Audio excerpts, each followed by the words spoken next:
I'm Matt Siegel, and this is Never Skip Dinner. I'm gonna take you through my 3 favorite meals for climbers. As you can see behind me, I'm outside of Moab with some big choss, and I'm waking up in my tent.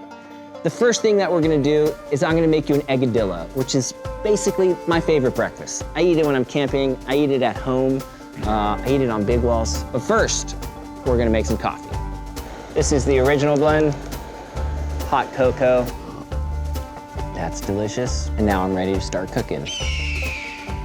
The sun is coming up behind me, and I'm gonna make an egadilla, my absolute favorite breakfast. So, what you need for an egadilla is any kind of stove, really. Since we're camping, I'm using a little backpacking stove. You need a non-stick pan. Handle folds, clicks, just like that. Ingredients: tortillas, eggs. I use American cheese, and I just think it's delicious. Olive oil, hot sauce. We will also need a spatula, which I have somewhere, right here. Another, again, backpacking spatula, folds, cleans easily. The cruxiest thing about making an egadilla on any pan, any stove, is getting the pan to be the right temperature. Obviously, while camping, you try to get things as perfect as possible. It is challenging working with camping stoves. Medium high is what we're going for. Let that warm up. Put a little bit of olive oil, 2 eggs. So we're gonna take the tortilla, put it on top,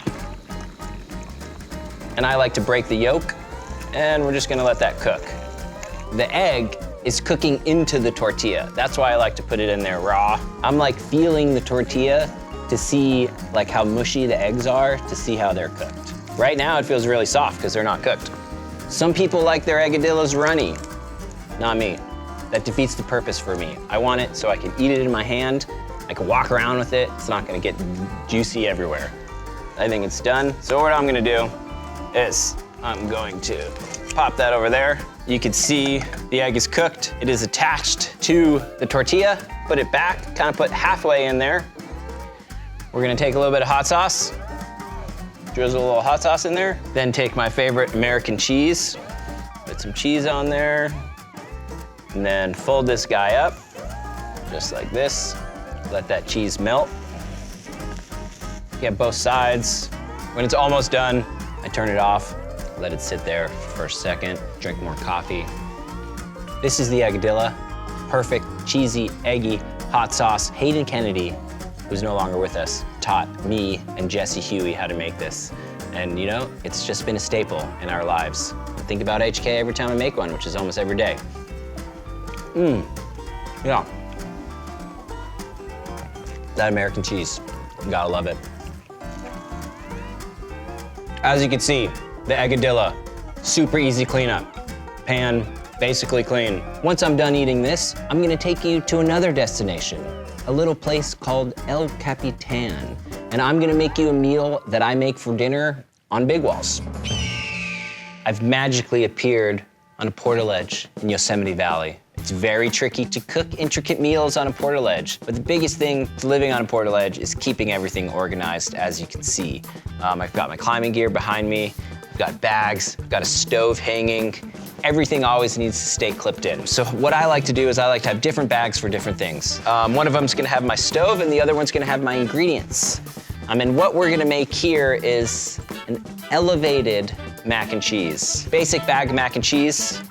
And we're gonna add some things in there for flavor and nutrition, obviously. We've got broccoli, some tuna fish in olive oil, because we'll put the whole thing in there, some Korean spices, because everybody loves a little spice, and we've got the mac and cheese. And the cheese, mac, cheese. Cheese isn't here. Mac and cheese. Grab our jet boil, fill it with some water.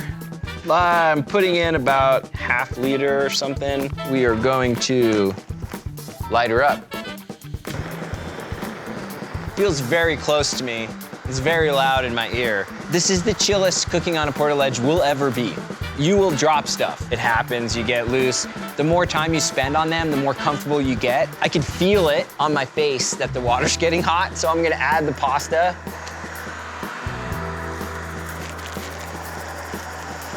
The first time I was on El Cap, this was in like 2008, there was this guy who was climbing it rope solo, and he was frying eggs.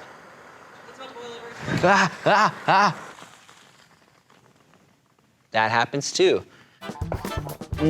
Not quite done yet, but what we're gonna do is we're gonna add the broccoli to it.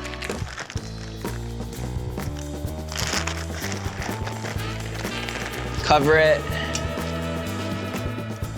And then the pasta was almost done, so what I'm going to do is I'm gonna like heat it back up since I had it off, turn it off, and just let it sit there for a minute before I drain it. I'm just gonna dump the whole thing in there because, you know, more calories, more goodness. And we're gonna drain the pasta now here. Rock! Hopefully nobody's down there below you.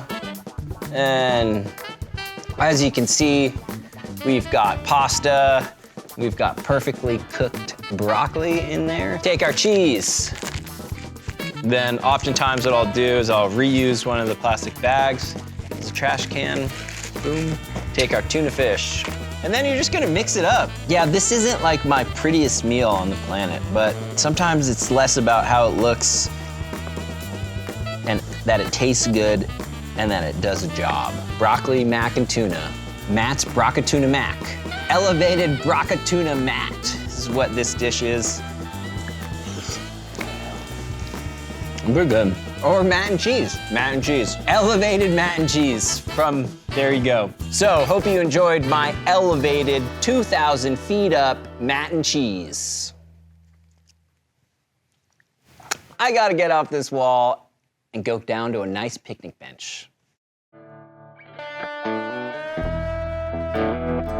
Here we are in the beautiful Tetons. This is how I normally cook when I'm outside. Normally we're car camping, we've got all the things, we got a picnic bench, and there's no reason to leave things at home. You have the room, you're driving there, so you might as well bring everything. What I'm gonna make is a Southeast Asian inspired vermicelli salad with steak. Now you can use any protein for this. You could do chicken, you could do fish, but I'm doing steak. I'm going to use fish sauce, sesame oil, and a ponzu sauce. Parsley, cilantro, and dill is what I've got, but you could also add mint or basil to that. And you mix it in with the light noodles, a little bit of carrots, a little bit of broccoli, a side of asparagus, and you got a delicious meal. First thing that we're gonna do is we're gonna season the steak. I use a good amount of salt and a good amount of pepper. It's a very technical measurement. Gonna get the stove going. Cast iron is kind of the way to go when cooking meats. I'm just gonna put a little bit of oil in there, but not too much. Let that heat up for a second.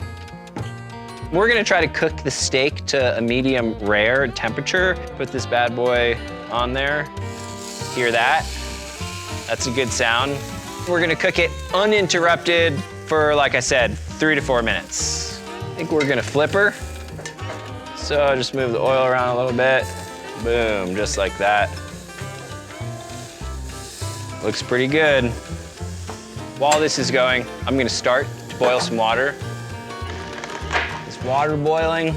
When the steak seems done, we're gonna let the steak rest, probably 5-10 minutes, while we make the salad. Instant vermicelli noodles, these things are great, and we're just gonna boil them, let them sit for 3 minutes, cook, drain it, make the salad around it. It's looking like we are boiling. And once they're in the boiling water, you turn it off and cover it. Let it cook. While those cook, I'm gonna gather all my other ingredients. We're gonna start the asparagus before I chop the cucumber. Gonna put a little bit more oil in this pan. It's gonna cook pretty quickly.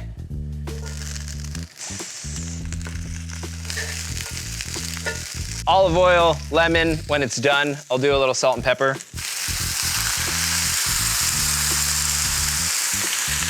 Some shredded carrots, handful in there. Cucumber and carrots. I'm gonna take the vermicelli noodles, put them in the bowl with the carrots, and then we're gonna dress it. We also have herbs. This is cilantro, parsley, and dill. We're just gonna put all of these in here. A little bit of olive oil, ponzu sauce with just a little bit of fish sauce, sesame oil. And then just get in there and mix it all together. It's not one of those salads that like goes bad. Like it almost tastes better the next day. The noodles absorb more of the sauce. And then you just make a plate. We're just gonna put a bed of these noodles here, asparagus on the side, get the steak in there, a little bit of fresh greens on the top of the steak. And there you go, 15-minute camping meal. Thanks for joining me here in the Tetons. We went to Moab, we cooked on the side of El Cap. I made you 3 easy meals for climbers. I hope you enjoyed it. I know I did. This is Never Skip Dinner. Please join us for the next episode. Cheers. At this point, everybody knows who the fuck I am. If they made it this far. Oh, you made me all nervous, all sweaty in the Tetons here. Doodle, do you want some cheese? Come here, come here. You want a little piece of cheese? Here you go. Okay, get out of here. Now get. Rock.